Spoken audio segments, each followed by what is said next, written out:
Boa noite para você. Este é o Jornal da Record, que já está no ar para entrevistar os candidatos à presidência da República mais bem colocados nas pesquisas eleitorais. Hoje, pela sequência aprovada pelas campanhas, é a vez de Ciro Gomes, do PDT. É bom lembrar que essa entrevista aqui tem transmissão simultânea no portal R7, no Play Plus e em todos os perfis de redes sociais da Record TV. Como você já sabe, a nossa conversa tem duração de 40 minutos e o último minuto é reservado para que o candidato faça as suas considerações finais. Então, desde já, você pode aí abrir as suas redes sociais e ir utilizando a hashtag SabatinaJR, que começa agora. Candidato Ciro Gomes, boa noite, seja bem-vindo. Boa noite, Edu. Deixe que eu lhe cumprimente a toda a gente querida brasileira, nesse dia que calhou por muita sorte minha ser o aniversário da nossa Record, né, que na sua juventude tem a minha idade. Eu tenho 65, a Record está fazendo 67 e calha para mim o privilégio de cumprimentar todos os jornalistas, a todos os artistas, a todos os técnicos, aos câmeras, aos maquiadores, enfim, a toda essa imensa equipe que faz uma das TVs mais queridas do Brasil. Um pouquinho mais experiente, a emissora mais antiga em atividade no Brasil, 69 anos. 69, pois é. Candidato, seu tempo começa a contar a partir de agora. E eu gostaria de começar pelo manifesto que o senhor fez ontem, né? Por dever de ofício, eu estava ali à frente do computador, 10 horas da manhã, esperando começar, e num resumo o senhor afasta boatos ou diz não a pedidos, como queira, de desistir da candidatura. Fala em estelionato eleitoral, faz crítica à forma como o voto útil está sendo discutido. Mas o fato é que essa campanha está nas ruas. Houve, inclusive, uma carta de pensadores de esquerda, intelectuais, assinada, pedindo efetivamente que o senhor desistisse da campanha. E a minha pergunta é a seguinte: com 2 dias mais de televisão, 4 dias de rua, como é que o senhor, primeiro, classifica e, segundo, vai enfrentar esse assédio aos votos do seu eleitor, sobretudo por parte da campanha petista? Eduardo, eu nunca fui candidato porque era fácil a minha vida, nem porque eu sou favorito. Eu tenho humildade suficiente e cultivo essa humildade cada dia que passa mais. Sou candidato porque é necessário. O Brasil vive hoje a mais grave, mais profunda e renitente crise da sua história. 70 de cada 100 brasileiros trabalhadores ou estão na informalidade, vivendo de bico, sem proteção de nada, vão chegar na velhice sem nenhuma cobertura de aposentadoria, 10 milhões de desempregados, 5 milhões desistiram de procurar emprego, 66 milhões e 600 mil brasileiros estão humilhados no SPC.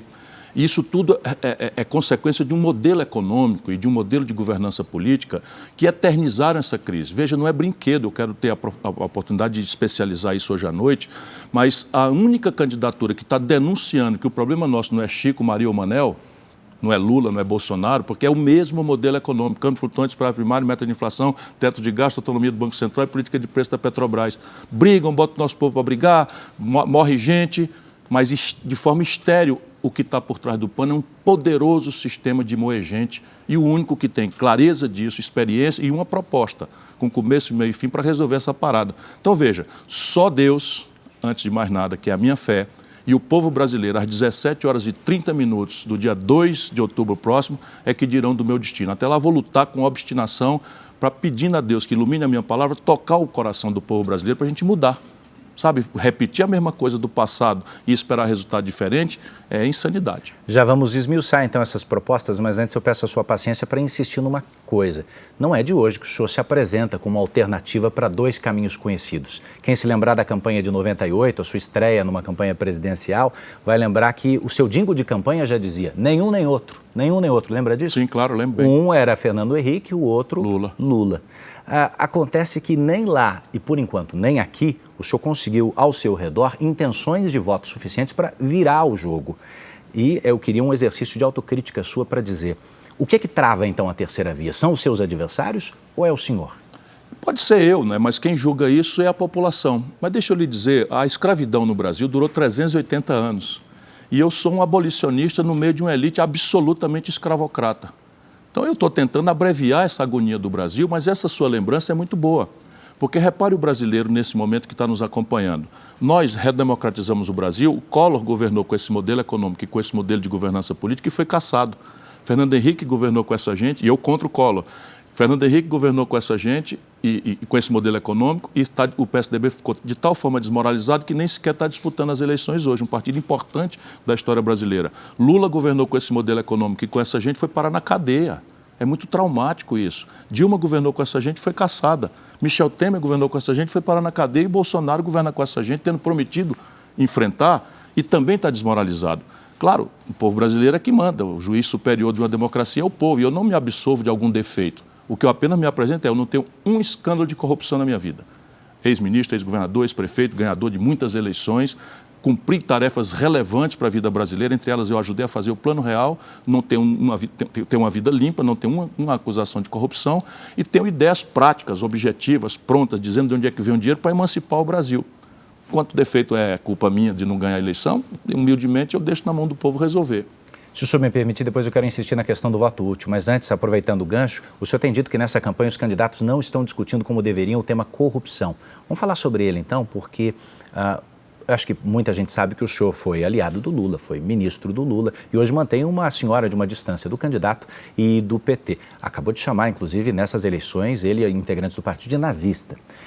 Quando o senhor diz que viu o Lula no poder se corrompendo, eu queria entender o que é que o senhor fez àquela altura para denunciar isso. Desde que eu lhe diga, eu não chamei o Lula de nazista, não faria isso em nenhuma hipótese. O que eu estou denunciando é uma prática nazista da cúpula do PT. Diz que o senhor quer ser exterminado. De que o senhor isso, seria. Porque é uma premissa nazista que você não enfrenta o adversário, sabe, respeitando a ideia dele existir. O nazismo extingue, não é? O nazismo pede a extinção e é o que eles estão fazendo comigo. É uma coisa absurda, inclusive me associando ao nazismo. Então, eu, em defesa própria, estou dizendo que esta é uma prática nazista, porque eu não pretendo exterminar ninguém, não pretendo calar a voz de ninguém, eles estão querendo calar a minha voz.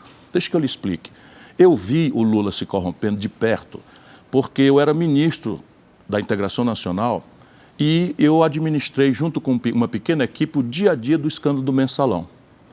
Era flagrante ali que o escândalo do Mensalão tinha a participação central da cúpula do PT, o Zé Disseu, o comandou, não dá para esconder isso. Mas eu acreditei na palavra do Lula, isso apurada diariamente, de que ele não sabia. Ele não negou o escândalo para mim, mas ele me afirmou e eu quis acreditar, ou acreditei, que ele não sabia. Na sequência, o Lula se rende às evidências e a partir daí eu denuncio. E as pessoas podem buscar hoje, a internet permite documentar isso. Não há uma única denúncia que eu faça hoje que eu não tenha feito desde aqueles anos lá de 2006. Eu denunciei que o Lula entregou Furnas para Eduardo Cunha roubar. Denunciei na imprensa e o Lula, o Eduardo Cunha me processou. Denunciei o Michel Temer me processou. Denunciei o Sérgio Machado, que roubava na Transpetro. Denunciei o Eunício Oliveira, que roubava na Petrobras. Tudo isso é público. Todos esses escândalos resultaram em processo, para mim, eu denunciando. E eu, no caso de Furnas, do Eduardo Cunha roubar, eu fui ao Lula pessoalmente. No caso do Eunício, eu fui 10 vezes. No caso do Sérgio Machado, eu fui 10 vezes. Foi bem mais do que uma conversa, Muitas vezes eu fui lá dizer para ele, olha, isso aqui, enfim, e infelizmente eu vi. Depois eu vi outras coisas muito mais graves, percebe? E lamentavelmente, eu não tenho prazer nenhum em denunciar isso. Nós caímos no Bolsonaro. Deixa eu lhe fazer uma pergunta retórica para o nosso povo pensar. O Bolsonaro é resultado de quê? O Bolsonaro tinha uma biografia extraordinária, é um homem que vinha de uma grande obra e tal. Não, o Bolsonaro é um deputado medíocre já envolvido em coisas muito constrangedoras, inclusive de corrupção pequena, de roubar dinheiro da gasolina do gabinete, de funcionário fantasma, etc. Como é que ele vira presidente do Brasil? Ele vira presidente do Brasil porque o Lula produziu a um só tempo a mais devastadora crise econômica da história do Brasil, com a Dilma, que ele assume que não é responsável. São 7% de queda na economia brasileira, o desemprego saltou de 5%, 6% para 12% ali. O crédito farto que o Lula expandiu virou 66 milhões e 600 mil pessoas humilhadas no SPC. O crédito farto que ele expandiu virou 6 milhões de empresas no Serasa, na antessala de quebrar. E em cima dessa devastadora crise, que tem data, todo mundo sabe que aconteceu no Brasil, isso é número oficial, 7 pontos de queda na nossa economia, nunca houve na história desse país, como o Lula gosta de dizer.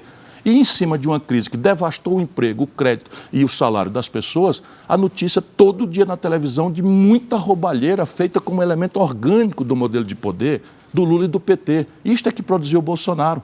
Será que a solução para a frustração que nós estamos sentindo com o Bolsonaro, que teve uma oportunidade de ouro e acabou se rendendo ao mesmo esquema que denunciou, a solução para a frustração com o Bolsonaro é voltar ao lulopetismo corrupto, que não sequer se assume para pedir desculpa pelo que aconteceu, e pior, Eduardo, está junto com a mesma quadrilha.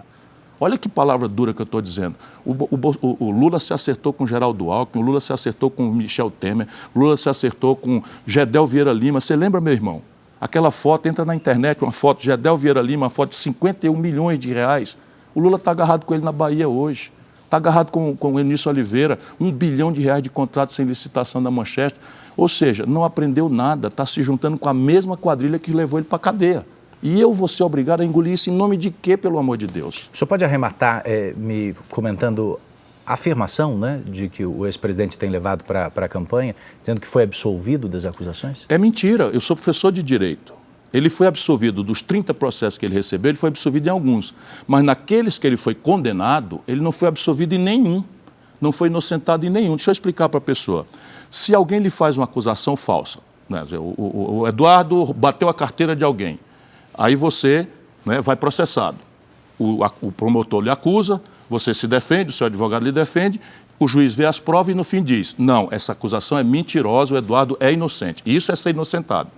Não aconteceu com o Lula em nenhuma hipótese, ele está mentindo para o povo brasileiro, infelizmente. O que aconteceu? 5 anos depois, veja como o nosso judiciário é engraçadinho, para ficar aqui numa palavra minimamente respeitosa, mas é constrangedor. 5 anos depois, o Supremo Tribunal Federal entende que o juiz que devia julgar o Lula não era o Sérgio Moro lá em Curitiba, mas sim o juiz de Brasília. Como o juízo natural foi errado, aspas, aspas, aspas, eles anularam o processo, anular não é absolver, e mandaram começar tudo de novo em Brasília. Tá certo? E quando ia começar tudo de novo em Brasília, o Lula fez 75 anos. E a lei brasileira, para proteger a impunidade, nesse caso, até por uma certa caridade com as pessoas mais idosas, diz assim, não, quando a pena é muito menor do que 10 anos, 8 anos, a pessoa já fez 75 anos, arquiva o processo, não vai ter mais pena. Ele não foi absolvido em nenhuma vez, o processo foi arquivado. Percebe? É diferente de dizer, não, essa acusação é falsa e ele é inocente. Nunca aconteceu. O processo foi arquivado porque o Lula fez 75 anos depois de transferir o processo da vara de Curitiba para a vara do Distrito Federal. Candidato, olhando para as Agora, críticas... veja, nós na política, não temos muita preocupação com essa formalidade jurídica. A questão é 16 bilhões de reais, bi com B de bola, de um povo que está com 33 milhões de pessoas passando fome, 125 milhões de irmãos nossos não fizeram as 3 refeições hoje, 16 bilhões de reais foram devolvidos para os cofres do governo. Os caras que devolveram dizendo o seguinte, isso aqui são os bilhões que eu roubei com o conhecimento do Lula durante o governo do Lula. Isso aqui não dá para responder, irmão, 16 bilhões não é um negócio que transita assim, sabe? E isso aconteceu, lamentavelmente, não tenho nenhum prazer de dizer isso, apenas aí estamos nós agora, não é tendo que escolher entre o coisa ruim e o coisa pior, porque o sistema, comprando os dois, nos obriga a manter exatamente o mesmo modelo econômico e o mesmo modelo de governança política. Candidato, quem olha para as críticas duras que o senhor faz para os 2 caminhos, para as 2 principais candidaturas, deve também imaginar como o senhor, se eleito, vai dialogar com essas 2 bases, porque essas 2 campanhas vão certamente produzir deputados federais e senadores com quem o presidente precisa governar, precisa dialogar. E o senhor não é necessariamente uma pessoa calma desse ponto de vista. O senhor mesmo se intitula como... indignado. Um fio desencapado, o senhor usou esse termo essa semana, né? A agressividade, é sobre isso que eu queria falar, no tom de quem tem tentado falar em pacificar o Brasil. Eduardo, eu quero reconciliar o Brasil, mas a reconciliação que eu quero é em cima de um novo projeto, de uma nova ideia. Porque fazer acordo com esse tipo de gente é prorrogar eternamente essa crise. Eu vou dizer de novo, irmão, vou dizer de novo. 2 presidentes foram caçados, 2 foram parar na cadeia e 2 foram desmoralizados com esse mesmo modelo. E é devastadora a consequência para o nosso povo. Meu irmão, 70 de cada 100 trabalhadores ou estão no desalento, desistiram de procurar emprego, ou estão desempregados, ou estão vivendo de bico sem nenhuma proteção de nada. Uma jornada semanal de 60 a 70 horas, sem o domingo ou o sábado para orar, e sabe, ir ao templo, agradecer a Deus pela existência, ou fazer uma prece pela saúde de um familiar. E mais, 50 milhões de nossos irmãos pobres, de pequena classe média, estão indo para a velhice. Quando vai chegar a dor na junta, sabe, o preço pesado dos remédios, sem nenhuma aposentadoria. Como é que eu posso ter sangue de barata diante desses números tão devastadores? E isso não aconteceu por acaso. O Brasil é o país que mais crescia no mundo entre os anos 30 e os anos 80. É um modelo econômico e um modelo de governança política. Agora, como governar? É assim, eu vou propor um projeto, portanto, eu não quero ser eleito porque eu falo bem ou porque eu sou uma pessoa honesta e tal, não. Eu quero ser eleito com as ideias que eu estou propondo. Se eu for eleito, entenda bem, se eu for eleito, terá acontecido uma revolução no Brasil. Nosso povo terá se levantado contra o poderoso sistema e, pela primeira vez, de verdade, elegendo um cara. O nosso povo derrota o sistema ficticiamente todas as eleições. Mas os caras vão lá e se vendem, ou já eram vendidos e estavam mentindo. Collor, Lula, Bolsonaro, Fernando Henrique e tal. Eu venho de fora do sistema para valer. E eu não tenho rabo de palha, eles não vão me constranger porque eu não tenho filho ladrão, eu não tenho nada para nenhum a ver na justiça, eu não devo nada a ninguém. Sou livre e só tenho um senhor, o povo brasileiro. Então eu proponho antes, proponho nos 6 primeiros meses e aí chave da inteligência do que eu vou fazer. Eu vou negociar um novo acordo com os governadores e prefeitos. Só a eles os deputados atendem mais do que ao lobby e à corrupção. Em troca eu vou dar o quê? Uma reestruturação de toda a dívida dos estados e municípios que hoje estão quebrados. Minas Gerais, Rio Grande do Sul, Rio de Janeiro são os 3 mais trágicos, mas tem 23 estados quebrados. E por fim, o que persistir de impasse, eu vou chamar o povo brasileiro para votar. Diretamente através de plebiscitos e referendos que estão previstos na Constituição. Vale a pena a gente esmiuçar isso em seguida, mas antes eu queria entender também um pouco sobre a crença, como o senhor imagina a crença das pessoas nesse instante na política. Porque se a gente pegar a última grande pesquisa, nós vamos ver que um percentual que pode chegar a 30 milhões de eleitores estão dizendo que estão sem vontade alguma de votar para presidente. E um outro percentual que chega a 5 milhões de pessoas falando que não vão, de fato, comparecer nas urnas para votar. Como é que o senhor interpreta isso, tentando se firmar como essa terceira via? É o que eu estou tentando advertir há anos. São muitos votos. A política brasileira virou uma coisa absolutamente vergonhosa. Hoje, e a política, lamentavelmente, é a única linguagem da democracia. Veja, eu tenho livros e reflito sobre isso, teoricamente também, mas a democracia brasileira que eu ajudei a construir fez um belíssimo papel em restaurar nossas franquias democráticas, nossas liberdades, criou instituições importantes como o Ministério Público, etc. Porém, vamos ter clareza, é hora da gente avaliar, ela está fracassando explosivamente em criar oportunidades para o nosso povo. Meu irmão, não é brinquedo, faz 11 anos que o Brasil não cresce nada.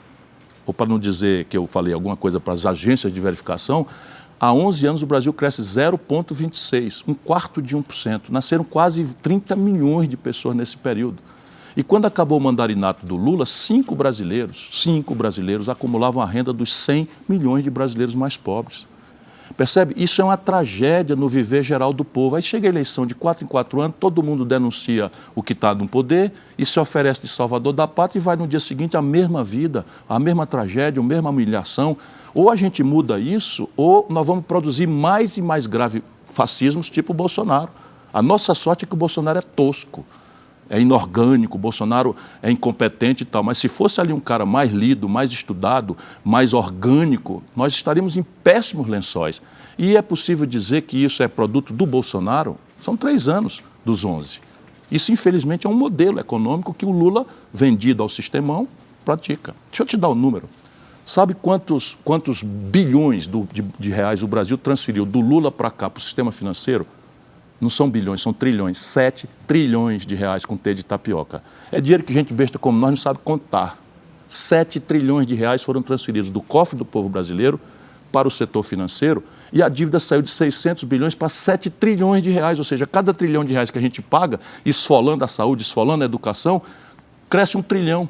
O Brasil tem 4 dos 10 bancos mais lucrativos do planeta Terra. E esse sistema comprou o sistema político, obriga o povo, então você briga para valer aqui em cima, vai por trás dos panos, é a mesma manivela, a mesma máquina de moer gente. E o único que não está vendido a esse sistema, nessa campanha, sou eu. Eu insisto no relacionamento com as instituições para governar ou para alterar esse quadro que o senhor diagnostica faz tempo. Nessa mesma sabatina, 4 anos atrás, eu lembro que o senhor admitiu aqui para mim que a sua passagem pela Câmara dos Deputados não foi o seu melhor momento. Nossa, foi o meu pior momento. Para não dizer um fiasco, porque o senhor não apresentou projeto de lei, teve uma série de ausências, o senhor falou sobre isso grandemente. Mas justamente nesse ponto, quando a gente fala sobre a negociação com o Congresso Nacional, eu queria discutir os limites republicanos dessa governabilidade. Qual é a diferença entre liberar emendas de maneira seletiva a deputados em troca de apoio político, e a gente pode falar aí de orçamento secreto, e chamar os governadores e em troca de uma renegociação da dívida angariar o apoio dessa bancada estadual? Primeiro é o particularismo versus a política geral. Segundo é a corrupção versus a decência. São diferença da água para o vinho. O que é a emenda do relator? Isso não existe em nenhum lugar do mundo. Mas me refiro às emendas impositivas, aquelas que existem há muito tempo. Emenda individual não há problema nenhum. Eu vou liberar todas. E elas também estão no jogo. O que é que vai acontecer, entretanto? Quando eu empenhar, eu vou fazer um choque de digitalização do governo. Todo brasileiro vai poder acessar no seu smartphone, no seu celular, quanto custou cada tostão e cada obra e cada realização, como eu fiz quando fui governador. Porque só a luz do sol vai dar transparência. Hoje o governo brasileiro é um governo analógico, papelório, etc, etc, ninguém tem controle. Então o meu governo vai anunciar os preços unitários mínimos, vamos supor, de obra. Quanto é que custa uma canaleta de esgoto com especificação tal, e todo mundo vai poder fazer com o algoritmo, com o aplicativo, vai comparar. Então eu previno a corrupção porque tenho muita experiência, governador, prefeito, ministro, etc. A emenda do relator acaba no primeiro dia, porque aqui o primeiro defeito é a pulverização, não tem efeito nenhum sobre nenhum dos gramas estratégicos do Brasil. O senhor manda uma mensagem ao Congresso eliminando Não, isso? eu simplesmente não empenho. O senhor não paga? Eu não empenho. As pessoas também não têm tido direito. Eu não consigo. Isso é fácil, você não empenha. Empenhar é assinar o cheque, você não assina, acabou. E aí eu vou negociar. Qual é a questão dos governadores? Veja, a maioria desses estados está indo ao Supremo e pegando uma liminar e não paga a dívida. Por que eu não pego essa dívida, que são 600 bilhões de reais no total, menos de 10% da dívida zona do Estado brasileiro, que é 7 trilhões e 500 bilhões de reais, e eu pego a parte que vai vencer nos próximos 4 anos, capitalizo no fim, não vou dar dinheiro para ninguém, não vou dispensar, não vou perdoar nada, mas acerto com governadores e prefeitos um programa consistente de investimento. Qual é a guia aqui? 14 mil obras paradas. Qual é a meta? 5 milhões de empregos. Sabe quanto é que eu estou falando? Se eu girar 10%, estou falando de 60 bilhões. 60 bilhões de reais. O corte de 20% nas renúncias fiscais corruptas, desculpa, às vezes as pessoas acham que eu uso palavras muito duras, mas o Brasil tem renúncia fiscal, é o seguinte, salmão, queijo suíço, filé mignon, os caras meteram por corrupção na cesta básica do povo para não pagar PIS e COFINS. Sabe quanto é a renúncia fiscal por ano? 8 bilhões de reais. Meu irmão, com 8 bilhões de reais, eu meto 1 milhão de crianças numa creche em tempo integral.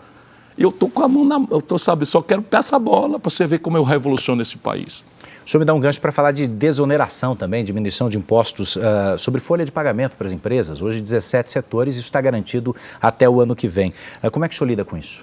Veja, eu estou propondo uma refundação estratégica do projeto nacional brasileiro. Então eu não tenho varejo nenhum, porque tudo isso é varejo. Repare, a Previdência Social do Brasil é do que se trata, porque isso aí é fonte de financiamento da Previdência. É organizada em bases que só 3 países do mundo ainda mantêm: Argentina, Brasil e Venezuela. Você veja em que trágica companhia os brasileiros estamos pela absoluta e total incapacidade dos nossos líderes de entender os problemas e estabelecer uma nova cumplicidade, um novo acordo nacional ao redor de um projeto que assine para o futuro do país a superação de tudo isso. Eu tenho uma proposta. Então, nessa proposta, claramente, nós vamos desonerar ao máximo a folha de pagamento dos encargos. Para quê? Porque o sistema de previdência que eu advogo tem 3 pernas. A primeira perna, com status constitucional, como o direito à aposentadoria, é um programa de renda mínima de R$1.000 por domicílio. Pode me perguntar de onde é que vem o dinheiro, está tudo aqui na ponta da língua. A segunda perna é um regime de repartição para o futuro, que vai estabelecer um teto de aposentadoria para todo mundo, general da banda, ministro, procurador, todo mundo. É 8 mil, é 9 mil, todo mundo, os que entrarem de hoje para frente, para a gente não mexer no direito adquirido do patrás-mente, como diria o velho Odorico Paraguaçu, personagem extraordinário da nossa TV, a outra, concorrente, né? Embora tenha nascido aqui também. Então veja, e a terceira perna é um regime de previdência complementar moderníssima, em que quem quiser ter acima do teto, vai contribuir voluntariamente por uma carteira de capitalização. Com isso aqui, eu posso dizer que eu desonero a folha de pagamento. Antes, é mentira. Por quê? Porque eu cuspo para cima. Eu desonero a folha de pagamento, apresento um déficit monstruoso, esse déficit me acaba causando um juro monstruoso, e o que eu desonero do balanço da empresa na folha de pagamento, eu cobro de volta no juro que está matando a economia brasileira há 26 anos. Eu acho que o eleitor que vai acompanhando o seu raciocínio pode, em alguns momentos, quando o senhor fala em R$1.000 de Auxílio Brasil, e o senhor falou constitucional, vai poder ampliar, mas aumentam os gastos e se compromete em reduzir a cobrança de impostos. Portanto, a arrecadação. Eu queria entrar na questão da da taxação de fortunas, Pronto, da taxação, porque também foi essa a proposta das outras candidaturas. Eu queria que o senhor comentasse o cenário atual, aprovado na Câmara, mas parado no Senado. Quer dizer, como aumentar o bolo tirando de quem mais precisa. Deixa eu lhe dizer, em linha com as melhores práticas internacionais e com a melhor literatura. Eu não vou botar as pessoas para dormir falando de detalhes técnicos, mas o Brasil virou, Eduardo, um paraíso fiscal dos super ricos. E como a carga tributária está crescendo pelo galope explosivo da dívida, essa carga tributária está indo todo nas costas do povo mais pobre. Deixa eu lhe dizer, quando uma senhora que está nos ouvindo na periferia de São Paulo, um abraço para todo mundo que está nessa chuva toda, eu estou aqui com o coração apertado imaginando essa população de rua nessa chuva toda. Pois bem, quando uma senhora diarista, liga para a patroa, 40% da conta do celular pré-pago dela é imposto e ela paga sem nem saber. Quando ela compra 1 quilo de arroz, de carne, de macarrão, óleo de soja, que explodiu de preço, quase 20% de inflação, ela está pagando 7% de imposto, sabe, na comida. Enquanto isso, os donos de jatinho, dono de jet ski, dono de iate, dono de helicóptero, não pagam IPVA. Hoje, nesse momento de chuva, está lá a garotada correndo com o caixote do aplicativo nas costas para entregar uma coisa, para ganhar 5 pila, paga 4% de IPVA. Os veículos de luxo dos super ricos não pagam nada. Qual é a explicação para isso? No mundo inteiro se cobra imposto de renda sobre lucros e dividendos empresariais. Eu fui ministro da Fazenda, do Itamar Franco, e eu cobrei.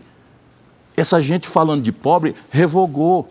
Então o que é que eu posso fazer? Eu posso juntar 300 bilhões de reais, 70 de corte nas desonerações, um imposto sobre grandes fortunas de 0,5% sobre as fortunas na pessoa física, maior do que 20 milhões de reais. Sabe quantos brasileiros eu alcanço? Tamanha selvageria da concentração de renda, 58 mil pessoas em 212 milhões. Mas com isso eu fecho a conta do programa de renda mínima e acabo com a fome no Brasil assim, ó. Porque muitos países não têm essa possibilidade. O Brasil tem essa possibilidade. E, de novo, em linha com as melhores práticas internacionais e com a melhor literatura, a qual eu me dedico a estudar há 42 anos. Sou professor nessa área. Depois você tem um imposto sobre as heranças no Brasil. Esqueça quem tem 2 milhões, um apartamentinho, um carro, não tem que pagar mais nada. Qual é o corte? O corte é 20 milhões. É sempre o super rico, 58 mil pessoas em 212 milhões, mas eu junto 300 bilhões. O que é que eu quero fazer? 100 bilhões eu vou diminuir os impostos e 200 bilhões eu vou meter na veia do financiamento da retomada do desenvolvimento brasileiro.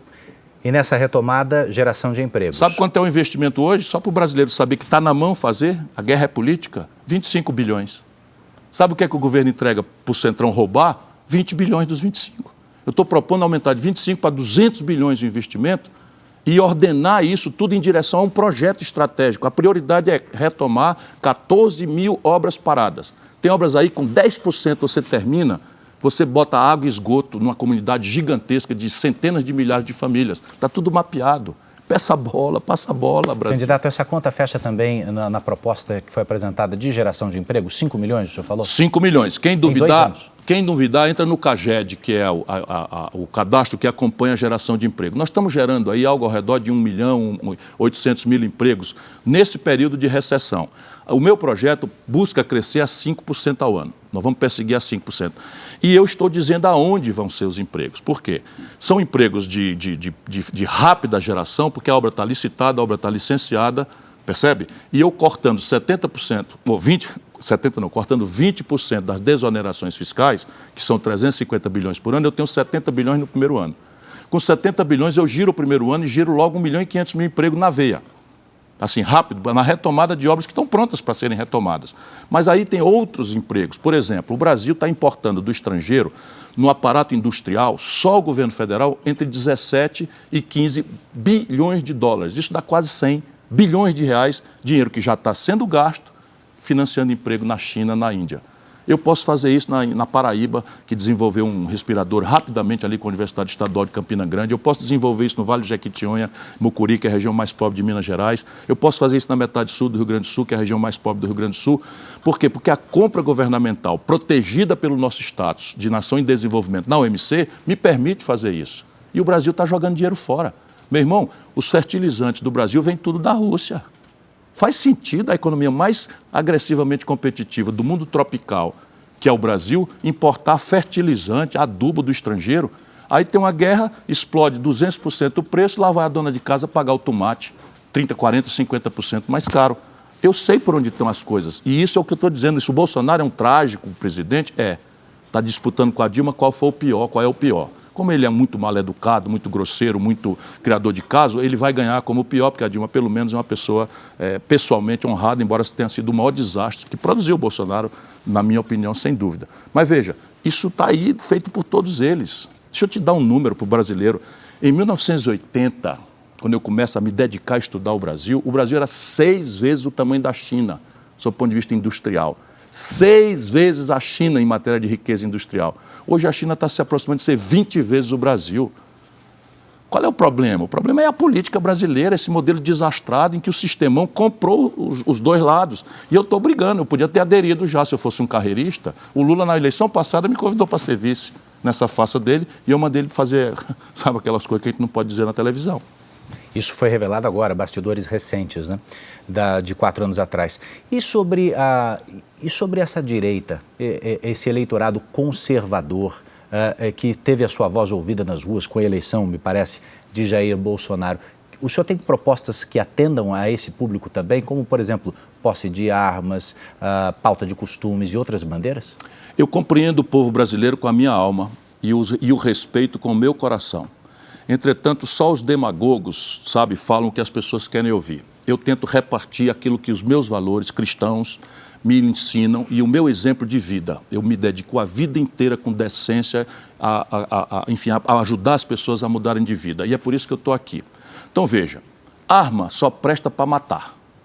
E eu sou da vida. Então, alguém, por exemplo, que sendo cristão é pela vida porque é contra o aborto, é muito incoerente defender arma. Isso quer dizer o quê? Que eu não tenho sensibilidade para saber que um cidadão que mora numa casa isolada, na zona rural, não deva ter uma arma em casa guardada? Claro que eu compreendo isso no meu governo sem nenhum problema.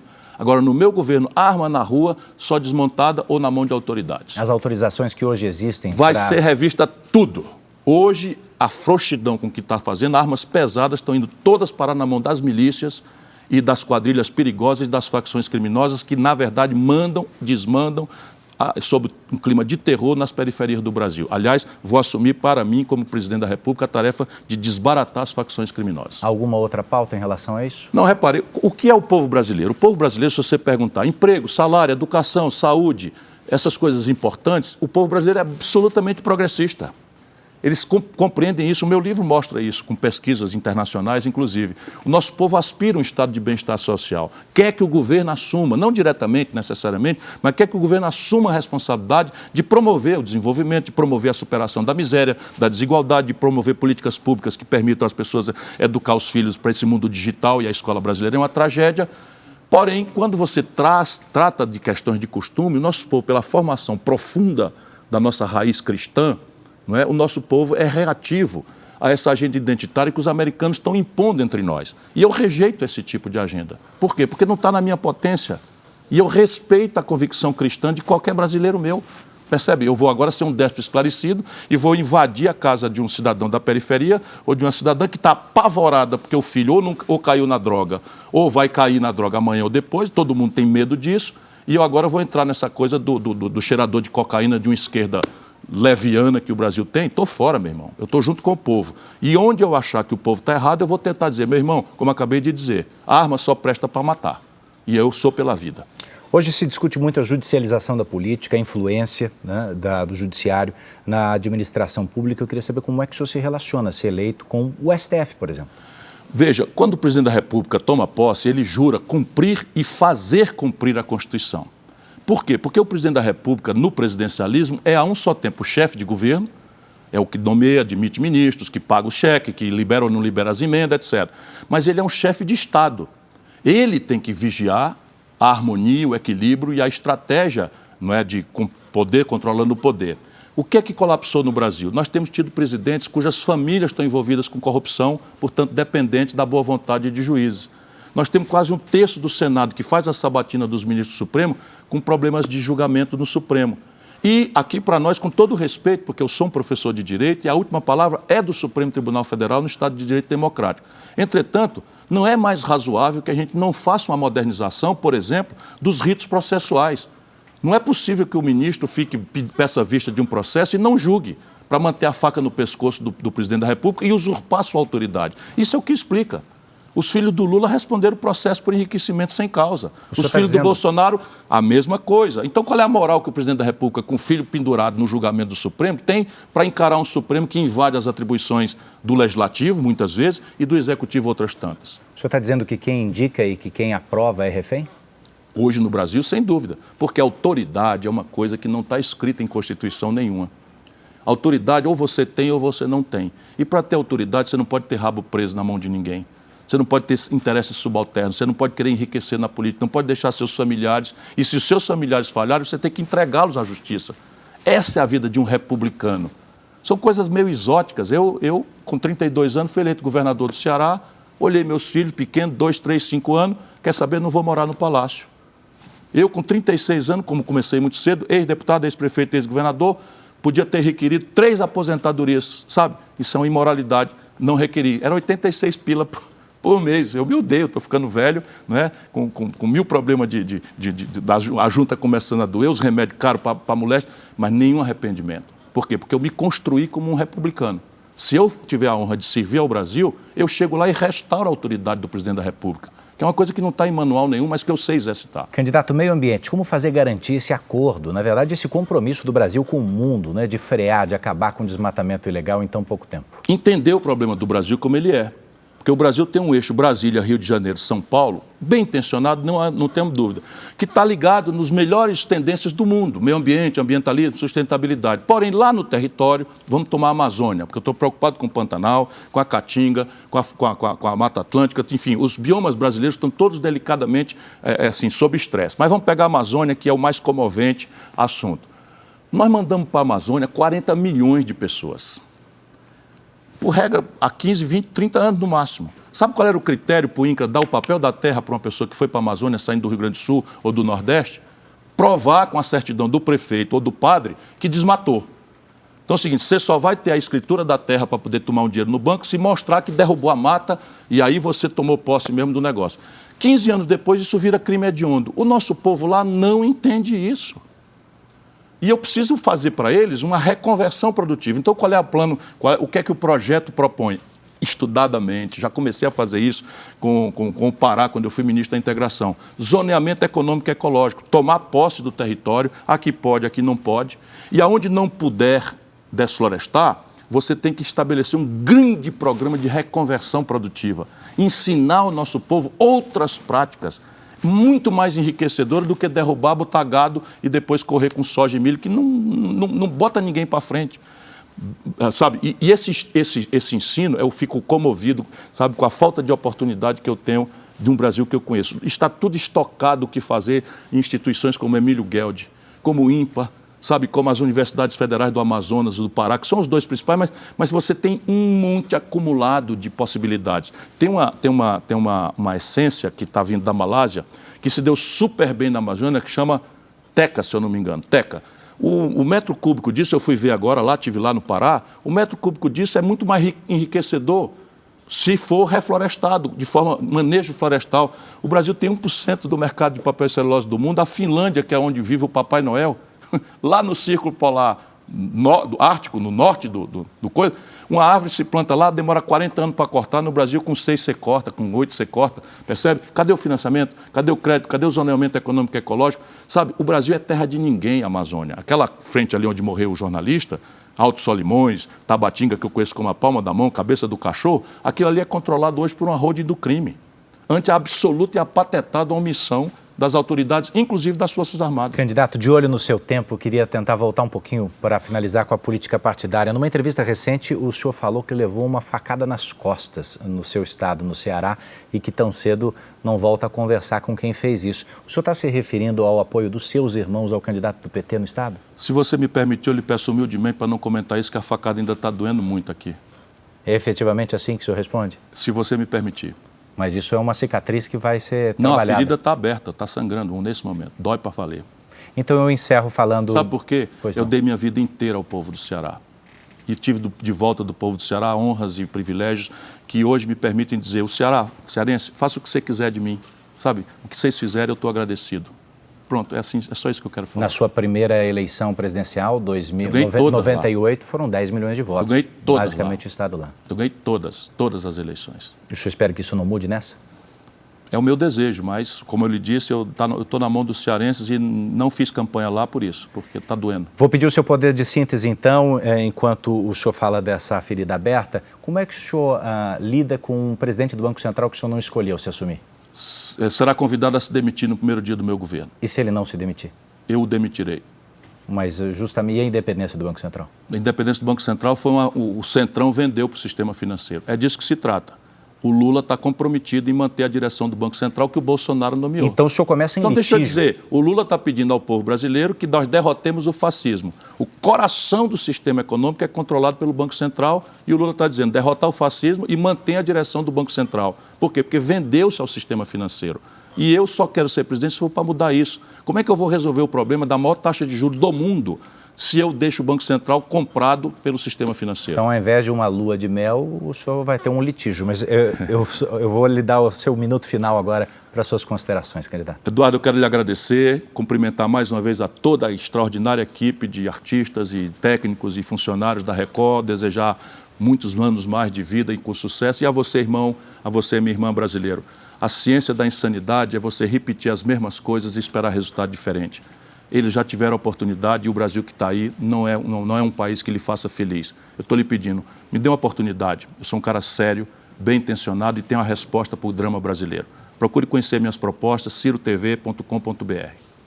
O senhor tem mais 30 segundos, inclusive. Então eu quero dizer de novo, muito obrigado meu irmão, muito obrigado minha irmã, se cuide, não é? E se liberte. Você que é endividado, não é culpa sua. 66 milhões e 600 mil pessoas são escravas de um sistema econômico que eu sei como derrubar. Só você endividado, você humilhado, se levanta meu irmão. Vamos mudar o Brasil juntos. Candidato Ciro Gomes, muitíssimo obrigado pela participação na nossa sabatina. Muito obrigado a todos. Bom, olha, eu quero lembrar você, já agradecendo a todos, é claro, que para rever a entrevista com o candidato Ciro Gomes, você pode acessar o portal R7 ou então o nosso Play Plus. Amanhã, quarta-feira, nós vamos receber a senadora Simone Tebet, candidata do MDB.